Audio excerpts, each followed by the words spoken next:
अस्फहान से तबरेज का सफर 800 किलोमीटर का है। 20 दिन लगेंगे। पहाड़, रेगिस्तान और काफिला सराय।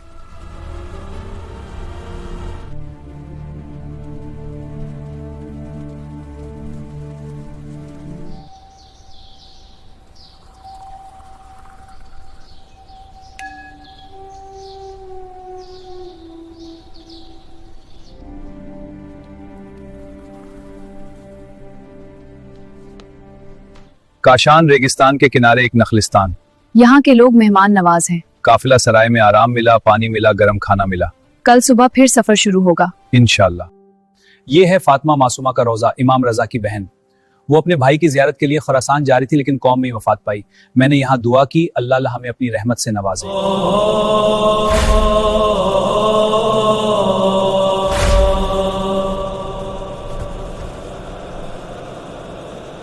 ये है कुम, अहले बैत की सरजमीन। यहाँ फातिमा मासूमा का रोजा है। मैंने यहाँ कदम रखकर दुआ की, अल्लाह हमें सलामत रखे और तबरेज तक पहुंचाए।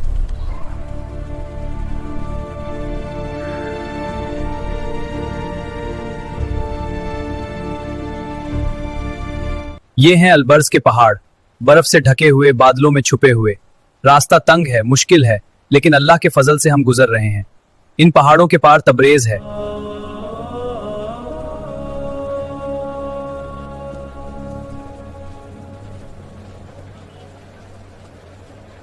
जंजान एक सरसब्ज वादी में बसा शहर। यहाँ के कारीगर मशहूर हैं, खासकर तांबे के काम में।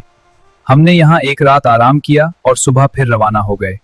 सुभान अल्लाह, ये गुंबद कितना बुलंद है, 50 मीटर से भी ज्यादा। ये सुल्तान उल जैतो का मकबरा सुल्तानिया है। मंगोलों ने इस्लाम कबूल किया तो ऐसी शानदार इमारतें बनाई।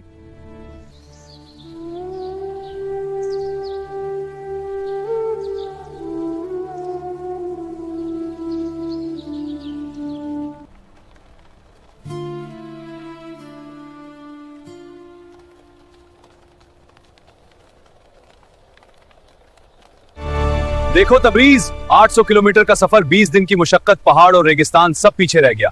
ये है इल्खानी सल्तनत का दारुल हुकूमत। हाँ, बिल आखिर हम पहुंच गए। अब आराम। सफरनामा अस्फहान था तबरीज हमने 20 दिन में मुकम्मल किया।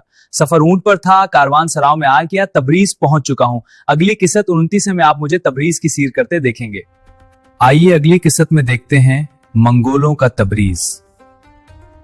किस्त 28 में देखें मुझे तबरेज कैसा लगा और मैंने तबरेज में क्या देखा। सफरनामा इब्ने बत्तूता किस्त 28 मुकम्मल हुआ।